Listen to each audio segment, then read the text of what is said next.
Liliana Hakim Himataka, NIM T 2018-4053, Prodi PGMI kelas D2 dari IAIN Jember.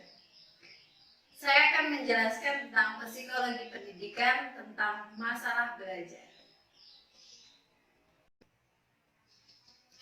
Masalah belajar. Belajar itu apa sih?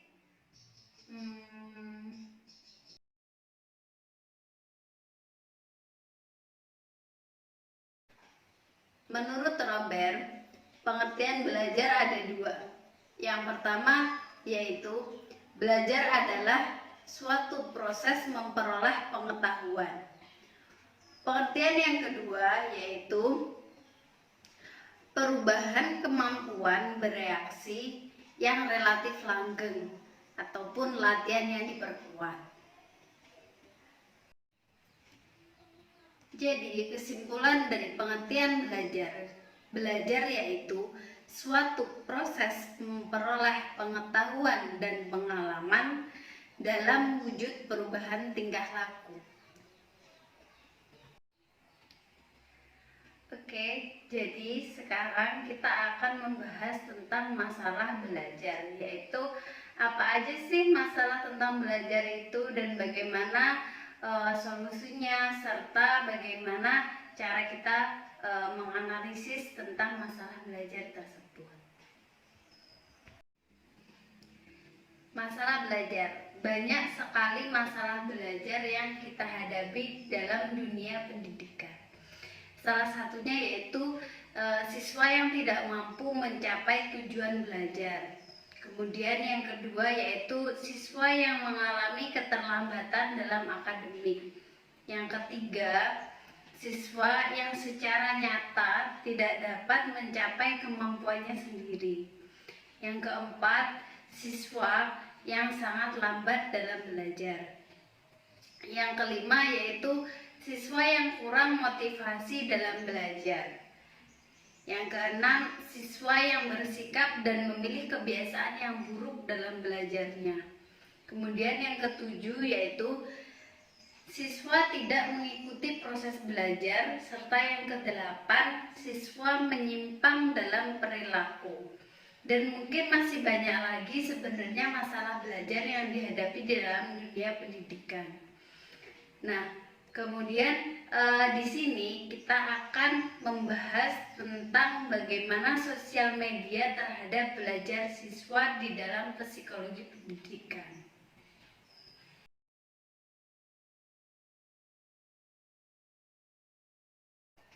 Mengenai tentang masalah belajar, kita mengambil tentang sosial media terhadap belajar siswa.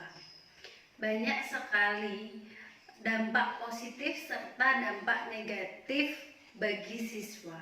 Salah satunya dampak negatif, yaitu yang pertama, sosial media berpotensi menimbulkan kecemasan. Yang kedua, yaitu media sosial berpotensi menimbulkan konflik. Yang ketiga, yaitu menyebabkan sosial media menyebabkan individualisme. Yang keempat yaitu sosial media menyebabkan gengsi. Dengan adanya beberapa dampak tersebut, kita sebagai seorang pendidik maupun kita sebagai orang tua, kita harus memberikan solusi bagaimana suatu masalah tersebut bisa terselesaikan. Salah satu upaya yang kita lakukan yaitu yang pertama, ubahlah kebiasaan di dunia maya menjadi sosialisasi di dunia nyata. Kemudian yang kedua yaitu alihkan perhatian Anda sebagai pendidik ataupun sebagai orang tua untuk mengisi waktu dengan hal yang bermanfaat. Jadi tidak hanya berkecimpung di dunia media sosial saja.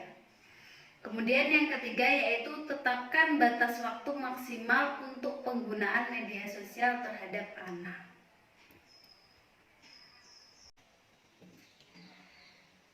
Setelah saya memaparkan beberapa dampak negatif serta solusi dalam sosial media terhadap belajar siswa, saya akan mengomentari sosial media sendiri yang kita laksanakan dalam pengadaan sistem dalam jaringan atau biasanya kita disebut dengan daring.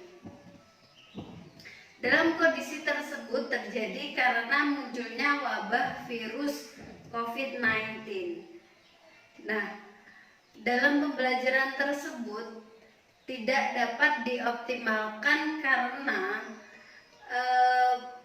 ketika proses pembelajaran berlangsung, siswi maupun siswa tidak terpantau langsung oleh orang tua mereka. Bahkan ketika mereka membuka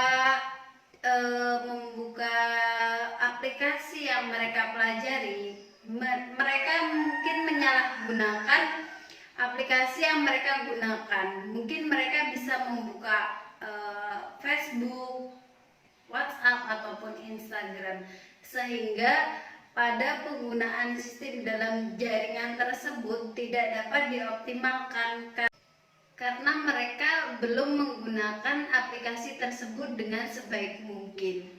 Jadi setidaknya ketika dalam sistem pembelajaran dalam jaringan tersebut harus adanya pantauan langsung dari orang tua jika itu pelaksanaannya untuk anak SD, SMP maupun SMA gitu.